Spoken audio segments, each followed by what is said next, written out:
جب جادوگری کا فن عروج پہ آیا اور گھر گھر جادوگر اپنے فن کا مظاہرہ کرنے لگے تو اللہ نے حضرت موسیٰ علیہ السلام کو کرشماتی عصا عطا کیا جو جادو کے فخر کو توڑ کے رکھ دیتا ہے۔ کبھی اژدہا بن جاتا ہے، کبھی ٹارچ بن جاتا ہے، کبھی اتنا لمبا ہوتا ہے کہ پتے جھاڑ لیتے ہیں، کبھی ٹیک لگا کے کھڑے ہو جاتے ہیں۔ تو یہ عصا ان کو بطور معجزہ عطا کیا گیا جب جادوگری کا فن پورے عروج پر تھا۔ موسیقیت کا جب بانکپن آیا اور موسیقی کے ذریعے لوگوں کو مسحور کیا جانے لگا تو اللہ نے حضرت داؤد علیہ السلام کو وہ آواز کا جمال عطا کیا کہ جب وہ زبور پڑھتے تھے تو اڑتے پرندے رک جاتے تھے، ایسا حسن عطا کیا۔ لوہے کی صنعت عروج پہ آئی اور لوہے کو گرم کر کے نرم کیا جاتا، ڈھال کر کے زرہیں تلواریں بنائی جاتی، ظروف بنائے جاتے۔ تو اللہ نے حضرت داؤد علیہ السلام کو یہ معجزہ دیا کہ وہ لوہے کو ہاتھ میں لیتے موم کی طرح نرم پڑ جاتا اور جس طرح چاہتے اس کو وہ شکل دے دیتے۔ طب یونانی جب اپنے مرتبہ کمال کو پہنچتی ہے اور ہر مرض کی تشخیص، تدبیر اور علاج معالجہ دریافت کر لیا جاتا ہے، لیکن 3 امراض کا علاج طب یونانی سے نہیں ہو سکتا ہے۔ مادرزاد اندھے کی آنکھوں میں روشنی نہیں رکھ سکتے،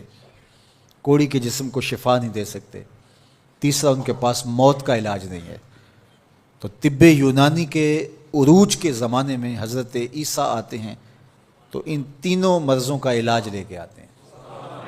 مردے کو ٹھوکر مارتے ہیں، وہ اٹھ کے باتیں کرنے لگ جاتا ہے، کوڑی کے جسم پہ ہاتھ پھیرتے ہیں، اسے شفا مل جاتی ہے، نابینا کی آنکھوں پہ ہاتھ رکھتے ہیں، نور اترنے لگتا ہے۔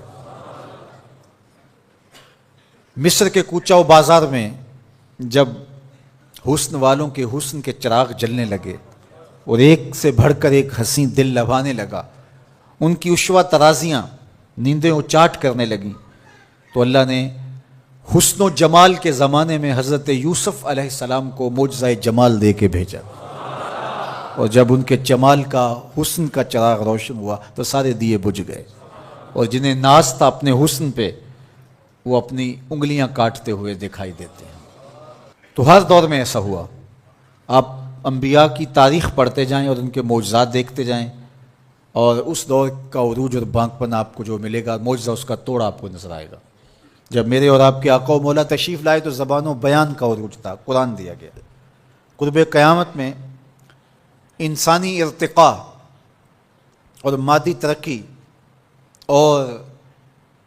اپالو یازدم کے ذریعے چاند پر جانے کی باتیں ہونی تھی اور لوگوں نے مریخ پر جانے کی تیاریاں کرنی تھی، تو اللہ نے اپنے محبوب کو دوسرا بڑا معجزہ معراج عطا کیا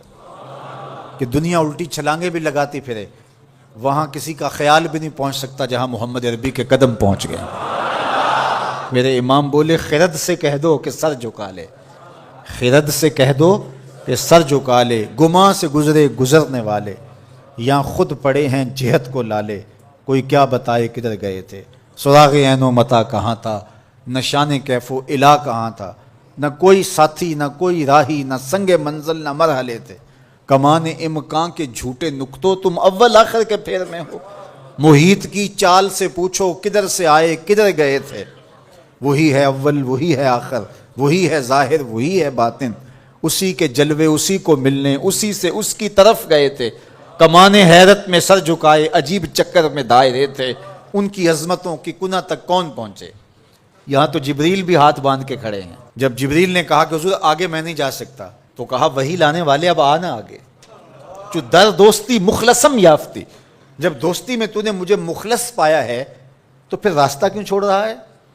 تو عرض گزار ہوئے اگر یک سر موئے برتر پرم، فروغ تجلا بسوزت پرم،